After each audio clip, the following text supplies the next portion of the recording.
സ്പെയിനിൻ്റെ അവസാനത്തെ രാജാവ്. അവർ അധികാരത്തിലിങ്ങനെ മുന്നോട്ട് നീങ്ങിയപ്പോൾ ദീൻ അവിടെ പറ്റ മാറ്റിവെച്ച് അവർ ആനന്ദങ്ങളിലേക്ക് നർത്തകിമാരെയും ഗായികമാരെയും കൊണ്ട് രാത്രി സമയം അവിടുത്തെ അങ്ങാടികളും അവിടുത്തെ വീടുകളും അവിടുത്തെ മഹല്ലുകളിലും ഇബാദത്തിന് പകരം ആലാപനങ്ങളും നൃത്തസംഗീത വാദ്യമേളകളും അവർ കൊണ്ടു നടന്നൊരു സമയത്താണ് അള്ളാഹു അവരിന്നത് പിടിച്ചു വാങ്ങിയത്. അവസാനത്തെ ഭരണാധികാരി അവിടെ നിന്ന് ഇറങ്ങിപ്പോരും. അവരുടെ ഉമ്മ ആയിഷ എന്ന മഹദി ചോദിക്കുന്നുണ്ട്, നീ കരഞ്ഞേക്ക്. ഇബ്കി മിഥിലൻ നിസാഇ മുൽകൻ മുളാഅ ലം തുഹാഫിദ് അലൈഹി മിഥിലർ റിജാലി. നല്ല ഒന്നാന്തരം പുരുഷന്മാരുടെ പണിയെടുക്കാതെ അള്ളാഹുവിനെ വഴിവിട്ട് അള്ളാഹുവിൻ്റെ മാർഗം വിട്ട് നീ വഴിവിട്ട് ജീവിച്ചിട്ട് അധികാരം നഷ്ടപ്പെട്ടിട്ട് നീ കരയാണല്ലേ, പെണ്ണുങ്ങൾ കരയണ പോലെ നീ കരഞ്ഞേക്ക്, നീയൊന്നും ആണല്ലടോ എന്ന് സ്വന്തം ഉമ്മ ആ ഭരണാധികാരിയോട് പറഞ്ഞ ചരിത്രത്തിലുണ്ട്. ഇബ്കി മിഥിലൻ നിസാഇ മുൽകൻ മുളാഅ ലം തുഹാഫിദ് അലൈഹി മിഥിലർ റിജാലി. അള്ളാഹു ആ സമയത്ത് അവരെ താഴ്ത്തുകയാണ്.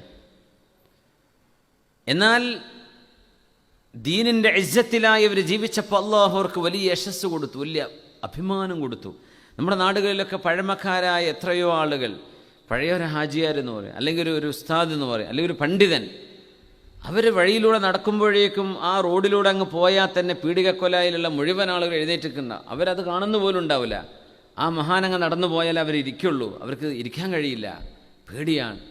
അയാളൊന്നും ചെയ്തിട്ടല്ല, അയാളൊന്നും അവരെ ചെയ്തിട്ടില്ല. ഒരു ചീത്ത വിളി പോലും അദ്ദേഹം വിളിക്കൂല അവരെ. ഇനി അവരിരുന്നാലും അദ്ദേഹം ഒന്നും പറയില്ല. പക്ഷേ അള്ളാഹുവിനെ ഭയപ്പെടുന്ന ഒരാളങ്ങ് കണ്ടാൽ അവർക്ക് ഇരിക്കാൻ തോന്നൂല. ഇത് മൻ ഖാഫല്ലാഹ ഖാഫഹു കുല്ലു ഷൈ. ആരെങ്കിലും അള്ളാഹുവിനെ മാത്രം ഭയപ്പെട്ടാൽ എല്ലാവരും ആ മനുഷ്യനെ ഭയപ്പെടും എന്ന് മഹാന്മാർ പഠിപ്പിച്ചതിൻ്റെ അടയാളമാണ്. അള്ളാഹുവിനെ ഭയപ്പെടുന്നിടത്ത് അള്ളാഹു ഒരു ഇസ്സത്ത് നൽകുന്നുണ്ട്.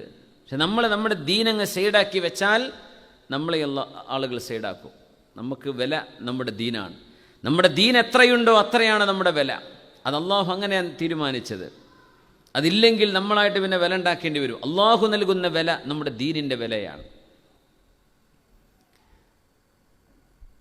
അള്ളാഹുവിൻ്റെ മൻഹജ് പരിശുദ്ധമായ ദീനുൽ ഇസ്ലാം. എന്തൊക്കെ ഇസ്ലാമിനെതിരെ വരുന്ന ചിന്താധാരകളുണ്ടോ അതൊക്കെ ഒന്ന് പൊട്ടിപ്പുറപ്പെടുന്നുള്ളൂ. പക്ഷേ അത് എല്ലാറ്റിൻ്റെയും പിറകിലേക്കാണ് പിന്നെ പോവുക. ഇപ്പോൾ യുക്തിവാദം എന്നൊക്കെ പറഞ്ഞ സംഗതി ഇത് തുടങ്ങിയിട്ടൊരു 70 കൊല്ലം കഴിഞ്ഞപ്പോൾ നമ്മുടെ നാട്ടിൽ ഇപ്പോൾ അടുത്ത് തുടങ്ങിയിട്ടുള്ളൂ. പക്ഷേ പല രാജ്യങ്ങളിലും അത് തുടങ്ങി കെട്ടടങ്ങി അവസാനിച്ചതാണ്. അടിസ്ഥാനശൂന്യമായി പറയുന്നത് എന്താണെന്ന് അവർക്ക് പോലും തിരിയില്ല. ഈ ലോകവും താൻ എന്താണ്, തൻ്റെ ബുദ്ധിക്ക് എന്താണ് ബുദ്ധി, എന്താണ് ന്യായം, എന്താണ് സത്യം, എന്താണ് യാഥാർത്ഥ്യം, ഇതിനു പോലും അവർക്ക് വ്യാഖ്യാനം കണ്ടെത്താൻ കഴിയില്ല. അങ്ങനെ അങ്കരാപ്പിൽ കഴിയുന്നൊരു വിഭാഗമാണ്. അവർക്ക് അവരെ തന്നെ അറിയില്ല. അവർക്ക് മൂല്യം എന്താണെന്നറിയില്ല, ന്യായം എന്താണെന്നറിയില്ല, അതിനെ വ്യാഖ്യാനിക്കാൻ കഴിയില്ല. അത് സമ്മതിച്ചു കഴിഞ്ഞാൽ മറ്റു പലതും അവർക്ക് സമ്മതിക്കേണ്ടി വരും. അപ്പോൾ അവർ ധാർമ്മികത എന്ന് പറഞ്ഞ സംഗതി ഇല്ല എന്നങ്ങോട്ട് ആദ്യം പറഞ്ഞു തുടങ്ങും. ഇങ്ങനെ തുടങ്ങി ഇവർ സമൂഹത്തിൻ്റെ ഏറ്റവും പിന്നിലാണ് നിൽക്കുന്നത്. ഏറ്റവും മുഅഖറത്തുൽ ഖൗം. എന്തേ? അള്ളാഹുവിൻ്റെ ദീനിൻ്റെ പടച്ചതമ്പുരാൻ്റെ നിയമങ്ങളെ അവമതിച്ചു, നിസ്സാരപ്പെടുത്തിയത് തന്നെ കാരണം. അള്ളാഹുവിൻ്റെ ദീനിന് അള്ളാഹു ഉയർച്ച നൽകുകയാണ്. വറഫഅനാ ലക ദിക്റക. എന്തൊക്കെ ആളുകൾ ദീനിനെതിരെ പറഞ്ഞോട്ടെ, എന്തൊക്കെ ചെയ്തോട്ടെ, അള്ളാഹുവിൻ്റെ ദീൻ അള്ളാഹു ഉയർച്ച കൊടുക്കുകയാണ്. അതങ്ങനെ ഉയർന്നുകൊണ്ടിരിക്കുകയാണ്.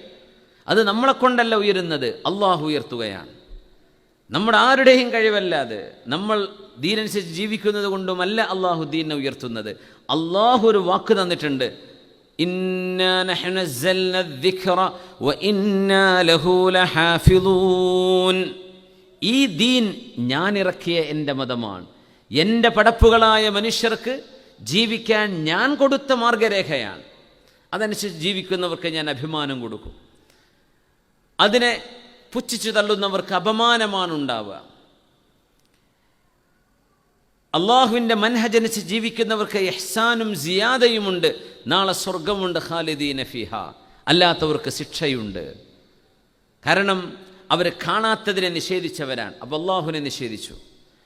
അവർ നരകം നിഷേധിക്കും, അപ്പോൾ സ്വർഗമുണ്ടെന്ന യാഥാർത്ഥ്യം നിഷേധിക്കും.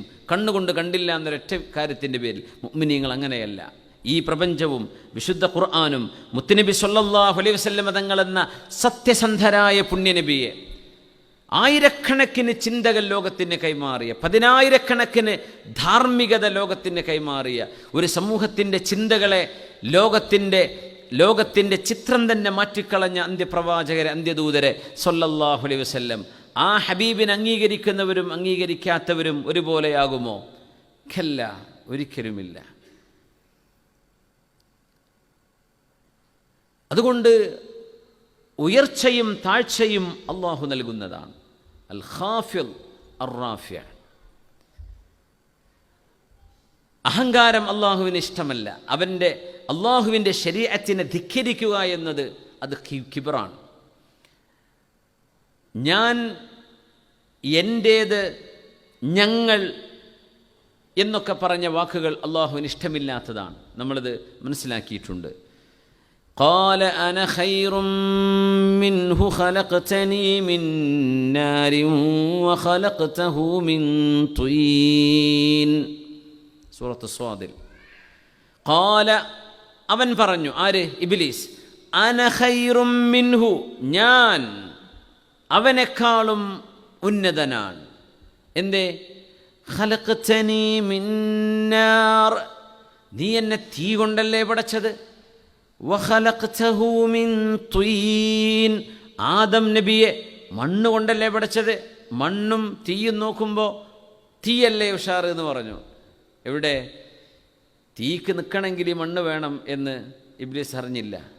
തീ അണഞ്ഞു പോകുന്നതാണ്, പക്ഷേ മണ്ണ് സ്ഥായിയാണ്. ഖലഖതഹു മിൻ ത്വീൻ, ആദം നബിയെ നീ മണ്ണുകൊണ്ടല്ലേ പടച്ചത്, ഞാൻ തീയിനാൽ സൃഷ്ടിക്കപ്പെട്ടവനല്ലേ. അതുകൊണ്ട് മെറ്റീരിയലിസം, ഇതാണ് മനുഷ്യൻ്റെ ഏറ്റവും വലിയ പ്രശ്നം. അതായത് എനിക്കെന്തുണ്ട് അതാണ് എന്നെ ഡിഫൈൻ ചെയ്യുന്നത് എന്ന ഒരു വാദം. എൻ്റെ സമ്പാദ്യം, എൻ്റെ കഴിവ്, ഞാൻ ഏറ്റവും ഖൈറായവനാണ് എന്ന് പറഞ്ഞു. അല്ലാഹു സുബ്ഹാനഹു വ തആല പറഞ്ഞു, ഉഖ്റുജ് മിൻഹാ ഫഇന്നക റജീം, ഗെറ്റ് ഔട്ട് ഓഫ് ഹിയർ. ഉഖ്റുജ് മിൻഹാ ഫഇന്നക റജീം, യു ആർ അകേഴ്സ്ഡ്. ഇവിടെ നിറങ്ങിപ്പോവണം. ഈ ചിന്ത കൊണ്ട് നടക്കുന്നവർ ഇവിടെ നിൽക്കാൻ പാടില്ല. അങ്ങനെ ആട്ടിപ്പുറത്താക്കപ്പെട്ടവനാണ് ഇബ്ലീസ്.